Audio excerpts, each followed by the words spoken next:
नमो नमो परमात्मा, नमो नमो गुरुदेव, नमो नमो माता पिता, गुरु चरण की सेज। गजानंद आनंद करो, सुख संपत्ति में सीर, दुर्जन को सज्जन करो, नूत जिमाओ खीर। ओम कृष्णाय वासुदेवाय, हरे परमात्मने, प्रणत क्लेश नाशाय, गोविंदाय नमो नमः। ओम गणेशाय नमः, ओम सरस्वती दिव्याय नमः, ओम गुरुदेवाय नमः। सियापति रामचंद्र की जय, उमापति महादेव की जय, वृंदावन कृष्ण चंद्र की जय, पवन सुत हनुमान की जय। वैष्णव जन तो तेने कहिए, जे पीर पराई जाने रे। वैष्णव जन तो तेने कहिए, जो पीर पराई जाने रे। वैष्णव जन तो। श्रीमद् भागवत की कथा अति दिव्य है। इस कथा को जो प्रेम से सुनता है, उसके कान में से परमात्मा हृदय में उतर जाते हैं। नेत्र और स्रोत को जो पवित्र रखते हैं, उनके हृदय में परमात्मा चले आते हैं। भगवान श्री कृष्ण कान में से, आँख में से, हृदय में आ जाते हैं। बार बार जो श्री कृष्ण की कथा सुनते हैं, उनका हृदय पवित्र हो जाता है।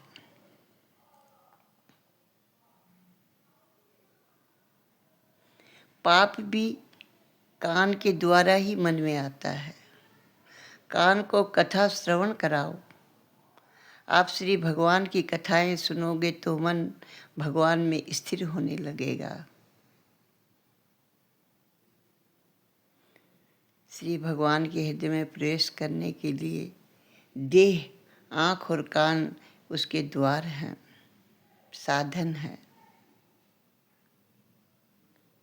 कितने लोग तो आँखों के द्वारा ही प्रभु के स्वरूप को अपने मन में उतार लेते हैं, और कुछ लोग कान के द्वारा श्रवण करके श्री भगवान को हृदय में उतार लेते हैं।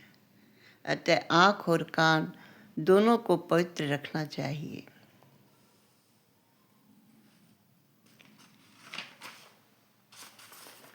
आइए हम लोग कथा में प्रवेश करते हैं।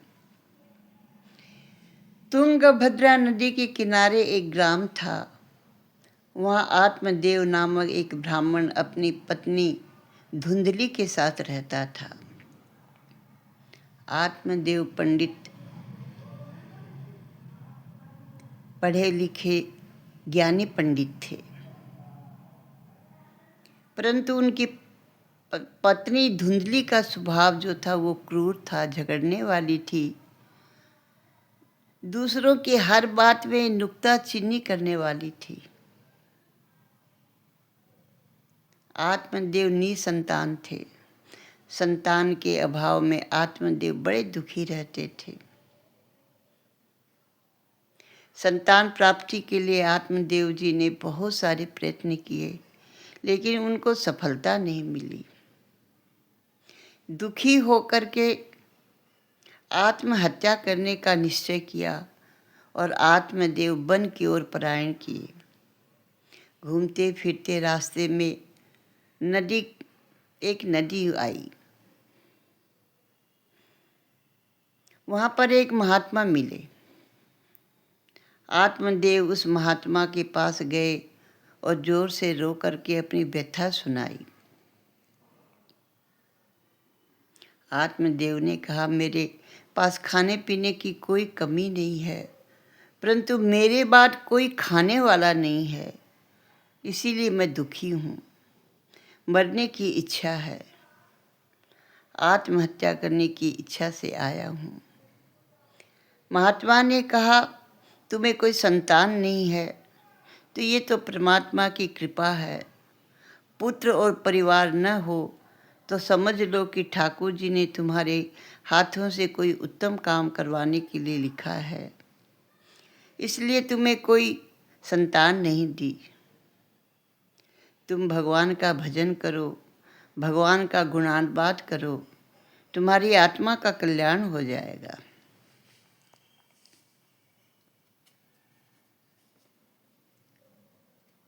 माता पिता को अपने पुत्र के लिए बहुत चिंता रहती है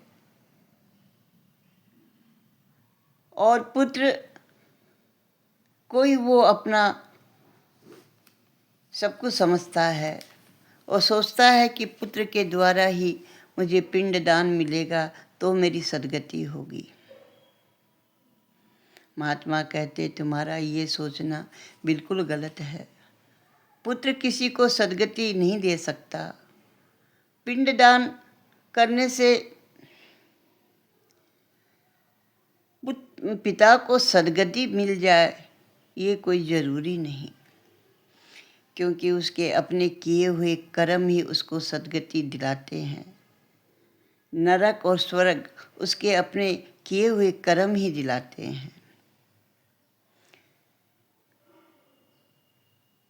स्वयं अपने द्वारा ही अपनी आत्मा का संसार समुद्र से उद्धार करना पड़ता है।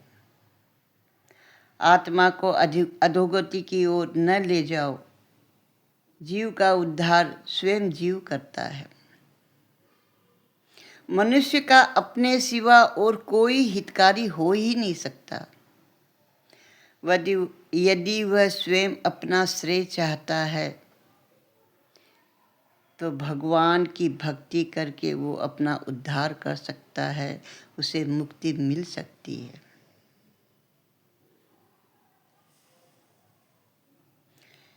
इस प्रकार महात्मा ने उन्हें बहुत प्रकार से समझाने की कोशिश की,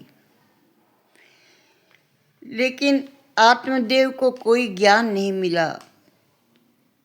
उसे तो पुत्र सुख ही चाहिए था, और नहीं तो उन्होंने कहा कि मैं अभी आपके सामने अपनी आत्महत्या कर लूँगा।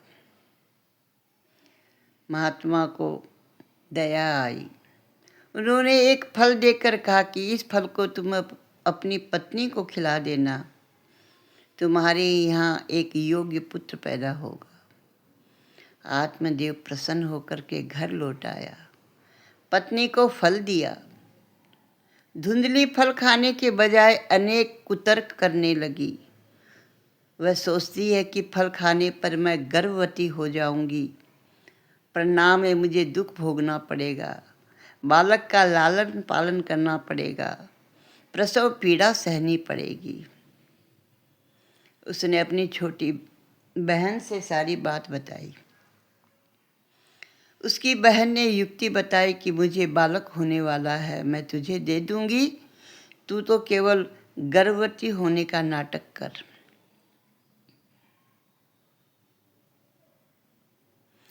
धुंधली को पुत्र की इच्छा तो है, किंतु बिना कोई दुख झेले वह पुत्र चाहती थी। ये मनुष्य का स्वभाव है कि उसको सुख तो मिले लेकिन कोई प्रयत्न नहीं करना पड़े।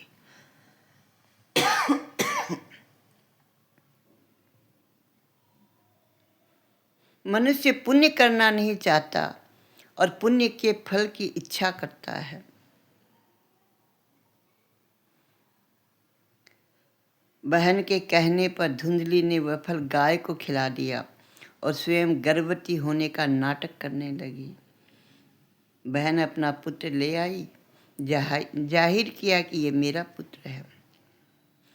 धुंधली ने अपने पुत्र का नाम धुंधकारी रखा। दूसरी ओर जिस गाय को वह फल खिलाया था, उसने गाय के कान वाले एक मनुष्याकार बालक को जन्म दिया। उसका नाम गोकर्ण रखा गया। दोनों बालक बड़े होने लगे।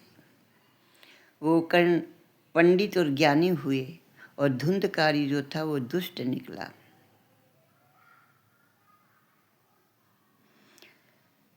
हम सब अपनी आत्मा को ही स्वयं देव बनाए, वही आत्मदेव है। आत्मदेव ही जीव आत्मा है। हम सब आत्मदेव है। मानव देह में रहा हुआ जीव देव बन सकता है और दूसरों को भी देव बना सकता है। आत्मा और बुद्धि के संबंध से विवेक रूपी पुत्र जन्म यदि नहीं भी होता है तो संसार रूपी नदी में जीव डूब मरता है। आत्मा और बुद्धि के द्वारा विवेक रूपी अगर पुत्र न हो तो संसार रूपी नदी में जीव जो है डूब जाता है। जिसके घर में विवेक रूपी पुत्र नहीं होता वह संसार रूपी नदी में डूब जाता है। इसी से तो आत्मदेव गंगा के किनारे डूब मरने के लिए गए। विवेक जो है ना सत्संग से जागृत होता है और विवेक आत्मा को आमंत्रित करता है। स्वयं देव बनने और दूसरों को देव बनाने की शक्ति आत्मा में है।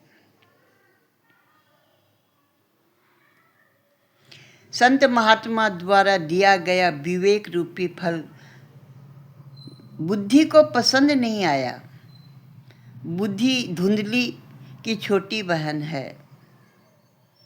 मन बुद्धि की सलाह लेता है तो दुखी होता है। मन कई बार आत्मा को धोखा देता है। ये मन बड़ा स्वार्थी है। मन कहे वह बात कभी नहीं करना। सलाह केवल ईश्वर से ही लेनी चाहिए। अपनी आत्मा में विचार करके कार्य करना चाहिए। आत्मदेव की आत्मा बड़ी भोली है। उसे मन बुद्धि जो है ना बार बार धोखा देती है।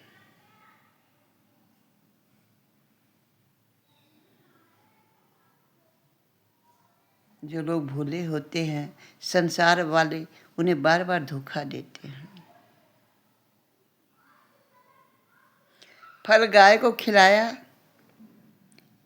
सूत जी कहते हैं कि सत्संग से तुरंत ही इंद्रियों की शुद्धि नहीं होती। एक दिन सत्संग गए और सोचेंगे हमारी इंद्रियां शुद्ध हो जाए, ऐसा नहीं होता। मन और बुद्धि जब भागवत और भगवान का आसरा ले ले तभी वो शुद्ध होते हैं। धुंधकारी कौन है? जिसके जीवन में धर्म नहीं, केवल काम सुख है, द्रव्य सुख है, वही तो धुंधकारी है। सूत जी सावधान करते हैं और कहते हैं कि बड़ा होने पर धुंधकारी जो है ना 5 वेश्याओं में फंस गया। ये 5 वेश्याएं कौन है? ये हमारे शरीर में ही विद्यमान है। स्पर्श, रूप, रस, गंध, ये 5 विषय ही तो वेश्याएं हैं। 5 विषय में धुंधकारी जीव जो है अपने आप को बांध लेता है।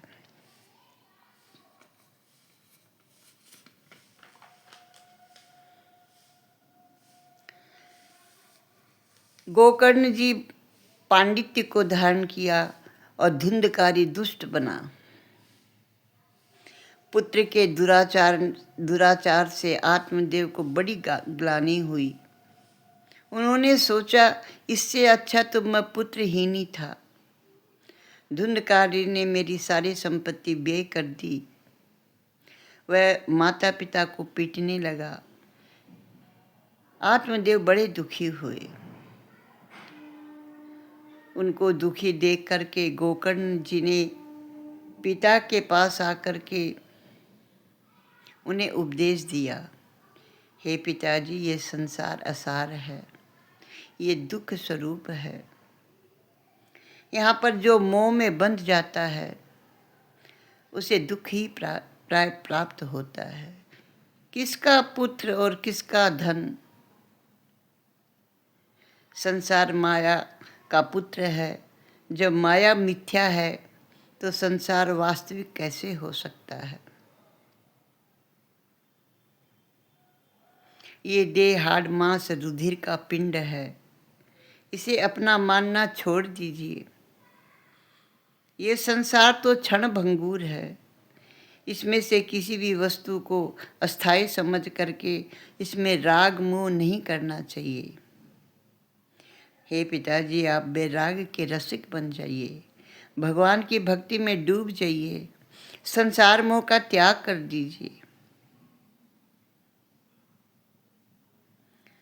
भगवान से प्रेम करने से आपका उद्धार होगा। हे पिताजी, बहुत गई, अब थोड़ी सी रही है। गंगा के किनारे जाकर के ठाकुर जी की सेवा कीजिए, मन के विक्षेप को त्याग दीजिए और कृष्ण भगवान की लीला कथा का श्रवण कीजिए। अब आप श्री भगवान का आश्रय लेकर भगवान नाम से अपना जीवन बिताओ। पुत्र की बात मान करके आत्मदेव घर द्वार छोड़ करके बैरागी होकर के और गंगा के किनारे चले गए और वहाँ मानसी सेवा करने लगे। एकांत में बैठ करके वह दशम स्कंद का पाठ करते थे।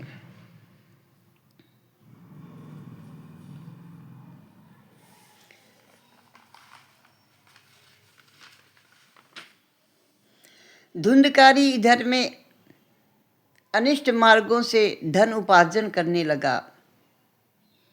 घर का धन खत्म हो गया तो चोरी करने लगा, जुआ खेलने लगा। एक दिन उसने राजा के महल में चोरी की, अलंकार आदि चुरा करके और लाकर उसने वेश्याओं को दे दिया। अब वेश्याएं सोचने लगी कि यदि ये जीवित रहेगा और किसी दिन पकड़ा गया तो इसके साथ हम लोग भी पकड़ी जाएंगी, हमारा सारा धन छीन लिया जाएगा और हमें दंड भी भुगतना पड़ेगा। ऐसा करो, इसे मार डालो, यही अच्छा है। ऐसा सोच करके उन्होंने धुंधकारी को रस्सी से बांधा, गले में फांसी डाली। फिर भी धुंधकारी मरता नहीं। अति पापी की मृत्यु इतनी जल्दी नहीं आती। वेश्याओं ने जलते हुए अंगारे धुंधकारी के मुख में भर दिए और उसको मार डाला। ये जो 5 इंद्रियां हैं ना, यही अंतकाल में जीव को मारती है, कष्ट देती है। उस समय जीव छटपटाता है, तड़पता है। उसके बाद वेश्याओं ने धुंधकारी के शरीर को पृथ्वी में गाड़ दिया, उसी के घर के आंगन में।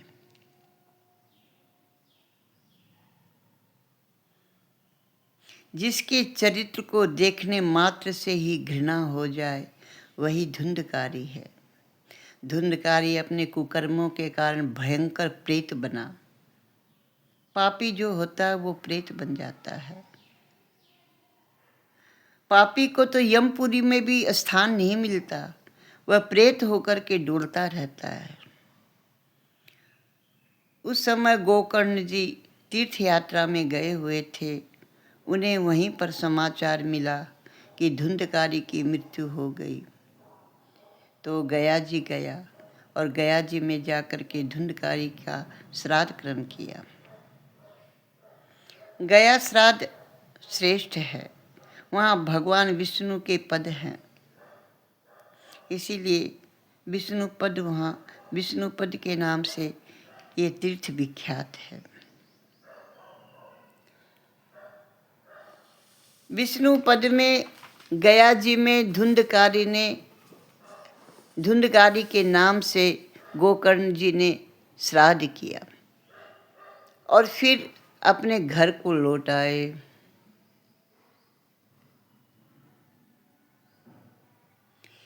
एक ही माता पिता के पुत्र होने पर भी गोकर्ण तो देव बने और धुंधकारी प्रेत बना।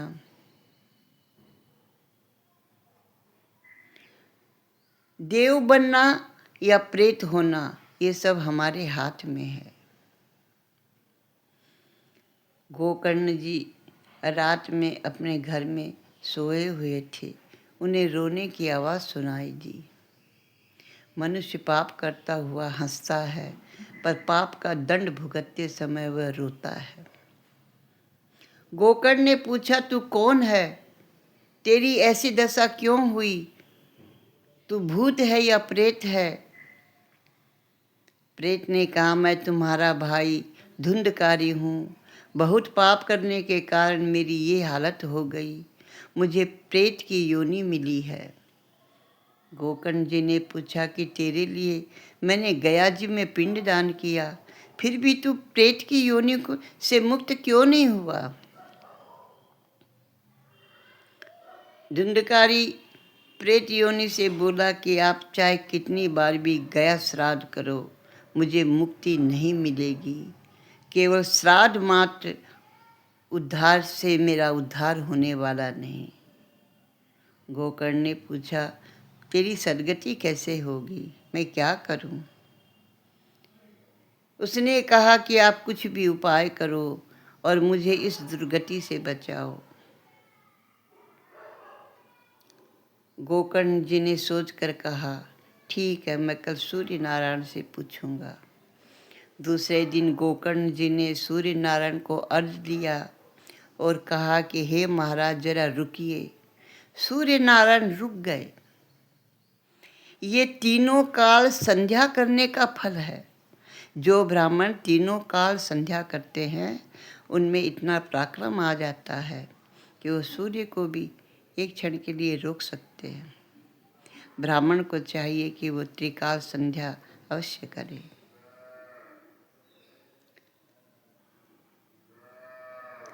जो त्रिकाल संध्या करते हैं वह कभी मूर्ख नहीं होते, कभी दरिद्र नहीं होते। सूर्य नारायण ने पूछा, क्या काम है? गोकर्ण ने कहा, मेरे भाई के उद्धार का कोई उपाय बताइए। सूर्य नारायण ने कहा, अपने भाई को अगर सद्गति दिलाने की इच्छा है तो भागवत की विधि पूर्वक कथा करके और श्राद्ध से जिस आत्मा की मुक्ति नहीं होती उसे भागवत मुक्त कर देता है। ये भागवत शास्त्र मुक्ति का शास्त्र है, मुक्ति का दाता है। इसी से मुक्ति मिलेगी। धुंधकारी को पाप से मुक्ति कराने के लिए गोकर्ण जी ने भागवत सप्ताह का आयोजन किया।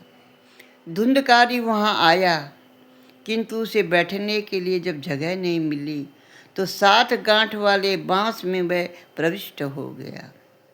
रोज एक के बाद एक गांठ अपने आप टूट जाती थी। 7वें दिन, जिस दिन परीक्षित मोक्ष की कथा आई, तो बांस में से दिव्य पुरुष बाहर निकला और गोकर्ण को प्रणाम करके बोला, भाई, मैं प्रेत योनि से मुक्त हो गया। आपको धन्य है, ये भागवत कथा धन्य है। जड़ बांस की गांठ टूटती है तो फिर चैतन्य की हमारी गांठें क्यों नहीं टूटेगी?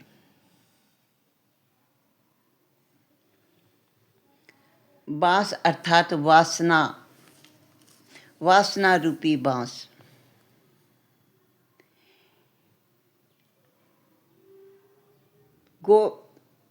धुंधकारी को लेने के लिए विमान आया। विमान पर चढ़ करके और धुंधकारी जो है भगवान के धाम को चला गया। श्रीमद् भागवत की कथा के श्रवण से वासना की हर एक ग्रंथि जो है टूट जाती है। भागवत कथा से ये ग्रंथियाँ अपने आप स्वतः ही टूट जाती है। प्रेम, प्रभु के प्रेम से बढ़े तो आसक्ति की ग्रंथियाँ टूटने लगती है। प्रभु से अगर प्रेम बढ़ने लगे तो हमारी जो आसक्ति की ग्रंथियाँ हैं ना, वो टूट जाएगी। श्री भगवान के नाम का जप करने से हमारी ग्रंथियाँ टूटती है, ये सत्य है। ऐसा मान करके उसका नित्य ही स्मरण करो, वासनाओं की ग्रंथियाँ अपने आप टूट जाएगी।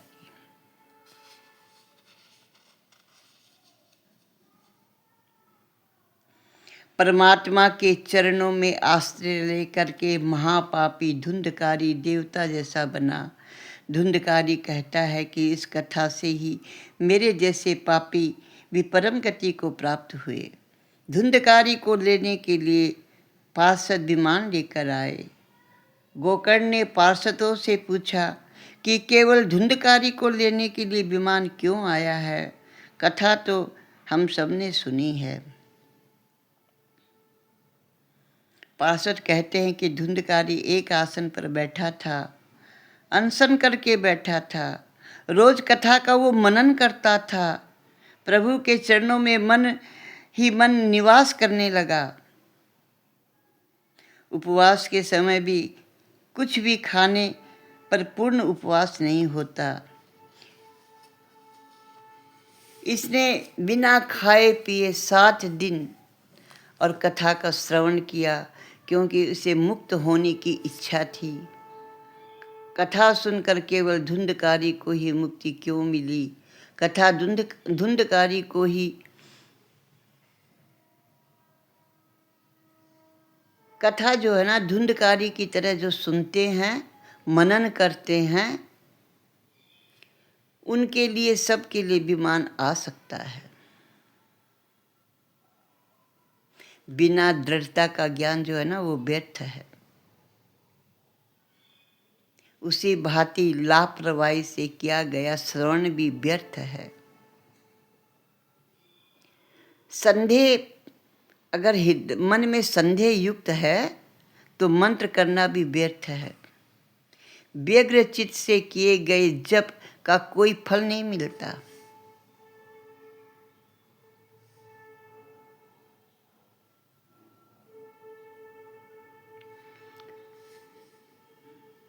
सबने कहा कि हम भी तन मन हो करके, व्रत करके, पारायण करके और कथा सुनेंगे।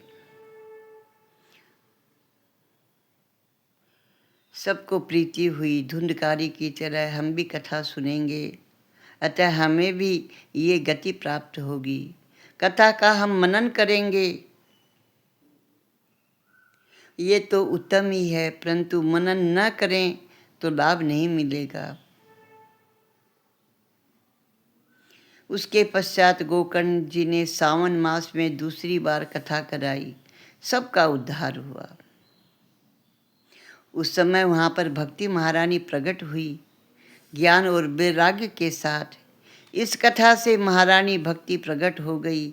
ज्ञान और वैराग्य के साथ भक्ति बड़े ही मुक्त हार से और नाचने और गाने लगी। ज्ञान और वैराग्य के बिना भक्ति करने से मुक्ति नहीं मिलती। भक्ति महारानी बड़ी आनंदित हुई, ज्ञान वैराग्य के साथ नृत्य करने लगी। मूर्छित और क्षीण ज्ञान को फिर से पुष्टता मिल गई। जागृत करने के लिए श्रीमद् भागवत की कथा ही सबसे श्रेष्ठ है। वैकुंठ में जो आनंद मिलता है, वही आनंद श्रीमद् भागवत कथा में प्राप्त होता है। परंतु शर्त है कि प्रेम पूर्वक कथा का श्रवण किया जाए। कथा श्रवण के समय जगत को विस्मृत कर दिया जाए। भागवत पुराण ऐसा ग्रंथ नहीं है जो मृत्यु के पश्चात ही मुक्ति दिलाए। ये तो मृत्यु के पहले भी मुक्ति दिला देता है। भागवत मुक्ति प्राप्त कराने का शास्त्र है।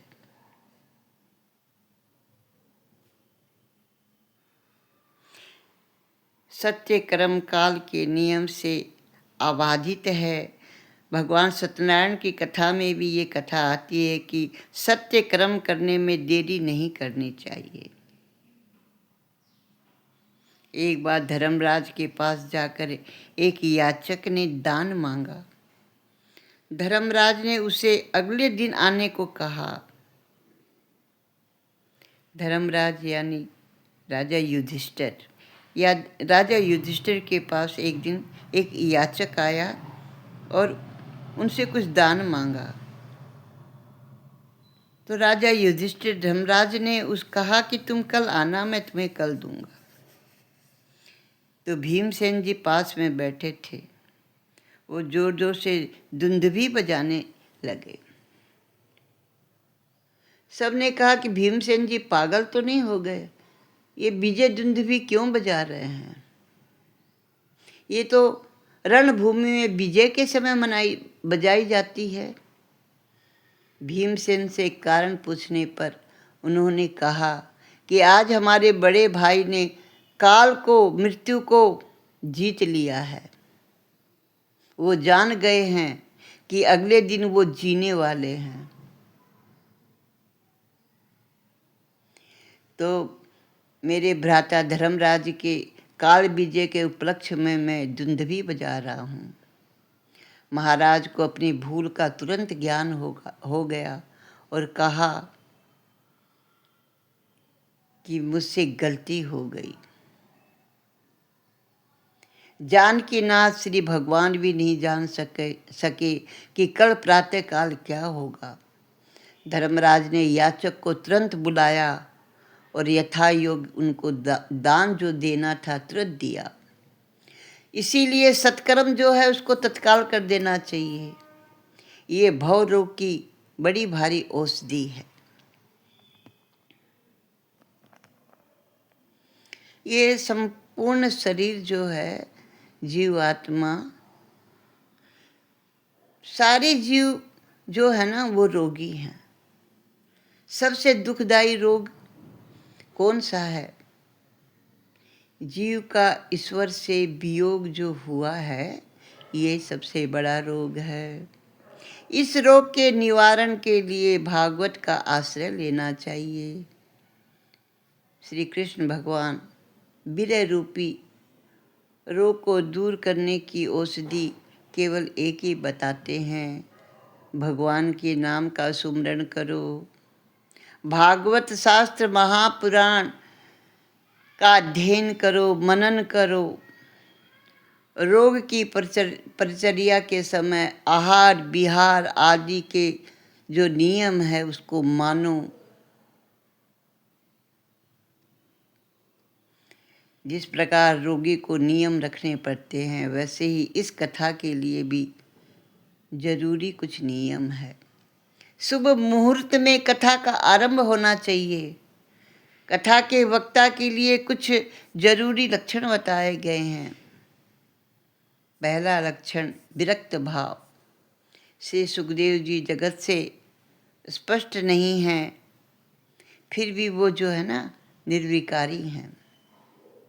हम लोग जगत में रहते हैं, सब कुछ देखते हैं, परंतु हमारी आंखें विकार से रहित नहीं हैं।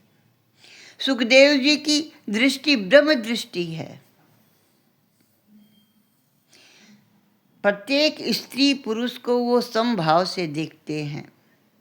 प्रत्येक नर नारी को भगवत भाव से देखते हैं। सूत जी सावधान करते हैं,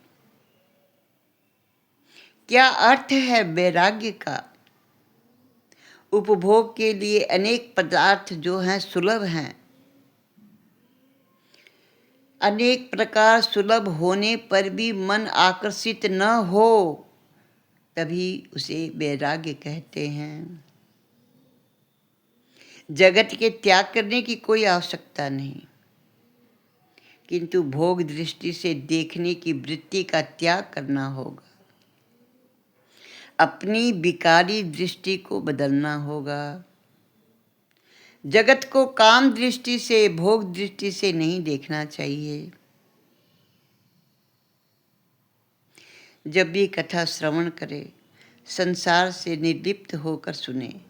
कथा में बैठ कर के भी घर बार की बात और धंधों की बात की जाए, ये बड़ी विलक्षणता है। कथा मंडल में केवल कथा का विचार करना चाहिए। सब चिंताओं को छोड़ करके कथा में बैठो। कथा वक्ता और श्रोता को चाहिए कि वे आँख, मन, वाणी, कर्म और प्रत्येक इंद्रियों से भी ब्रह्मचर्य का पालन करें।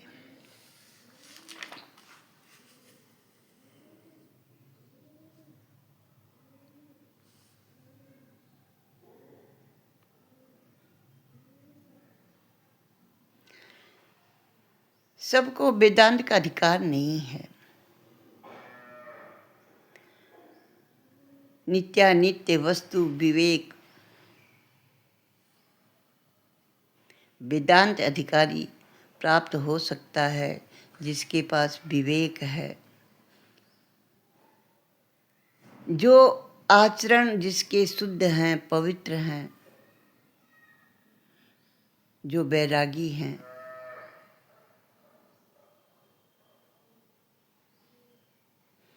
कर्म कांड, ज्ञान कांड, उपासना कांड उसी प्रकार उनके अधिकारी भी निश्चित किए गए हैं।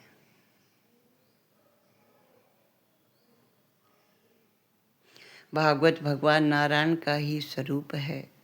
जगत और ईश्वर, जीव और जगत, जीव और ईश्वर आदि से संबंधित ज्ञान भागवत से प्राप्त होता है।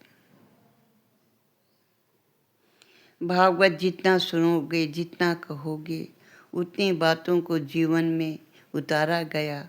श्रवण की गई बातों का मनन करो, उसे व्यवहार में लाओ।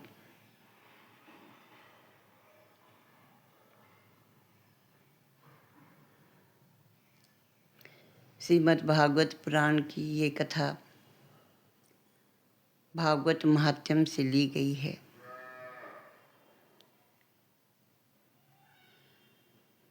आज कथा का विराम यहीं, कल क्रम से आगे। श्रीमन नारायण नारायण नारायण, श्रीमन नारायण नारायण नारायण, श्रीमन नारायण भजमन नारायण, श्रीमन नारायण नारायण नारायण। बोलो भागवत भगवान की जय।